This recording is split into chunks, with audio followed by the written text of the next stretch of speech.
knew Professor Paul even before I entered the university.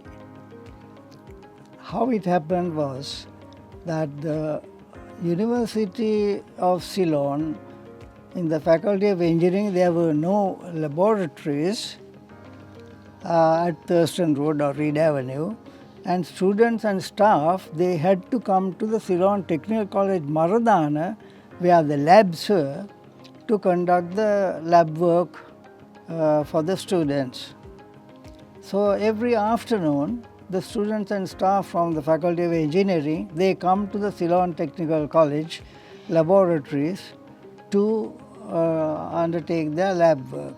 At that time, I was an assistant in the lab at the Ceylon Technical College, and I had the good fortune of coming to know the staff members, and particularly Professor R.H. Paul.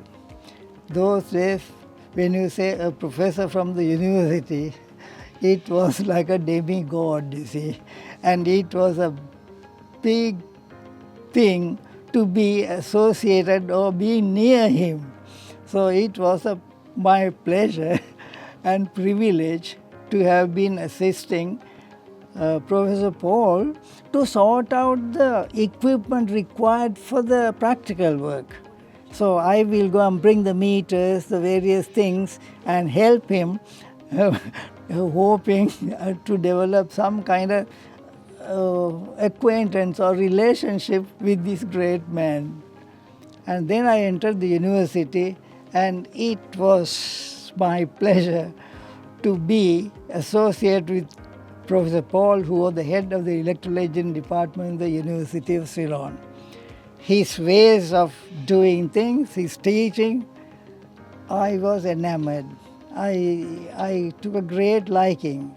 He's a very tough man, you know, very strict, but sometimes he was amiable. So despite all these things, I just liked him, you know, and I want to be like what I was hoping one day whether I could be like him, you know.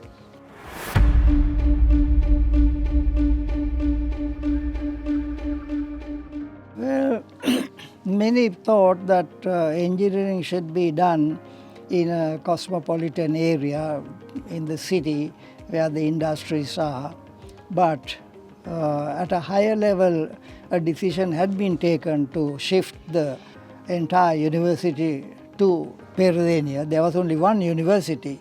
There was nothing called University of Peradeniya. It was University of Ceylon.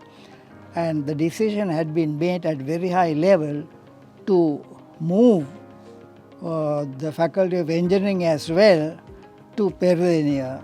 There was some reluctance at the start, but when it was shifted, we thought and we realized that it was the best thing to be done, because we were now with other faculties like the arts, the sciences, the law and everything. So it was a university community, whereas the engineering teaching at Thurston Road was in temporary buildings, and it lacked that kind of aura which the students want to have. So shifting was a very good thing.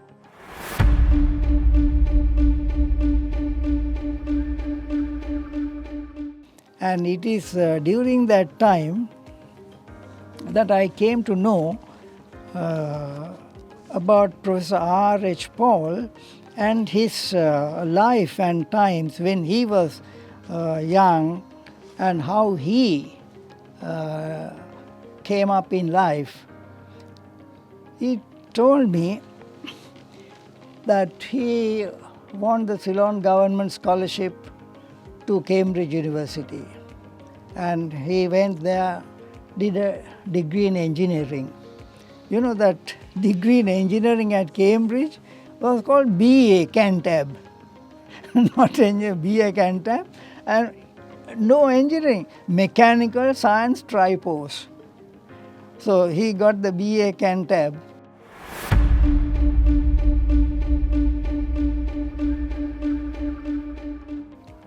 He had to go for training, and he was sent to a big electrical engineering firm to do his training.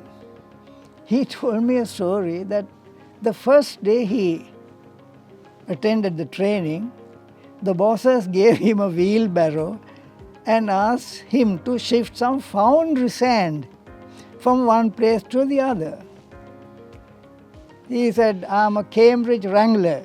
Wrangler means I'm a first class from Cambridge University. I'm not here to shift foundry sand.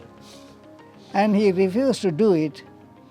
And this was even reported to the government of Sri Lanka. And when he returned to Sri Lanka, he found it difficult to get a job as an electrical engineer. He told me the only job he could find was to be an instructor in electrical engineering at the Ceylon Technical College with very low pay and so on.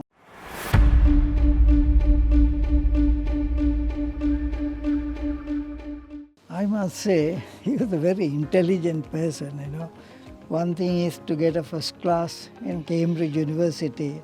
It was not an easy thing to do. The fact that he had a science degree before he embarked on engineering stood him well, because he knew much high-level mathematics already being a graduate, so he had a head start and he could do very well, and being clever, and also he had very lucid ways of teaching. It's a kind of in the university teaching those days, it is the professor who calls the tune. You see, others just follow him. It's not like what it is now. It's like the older system. It's the guru and the shishya type.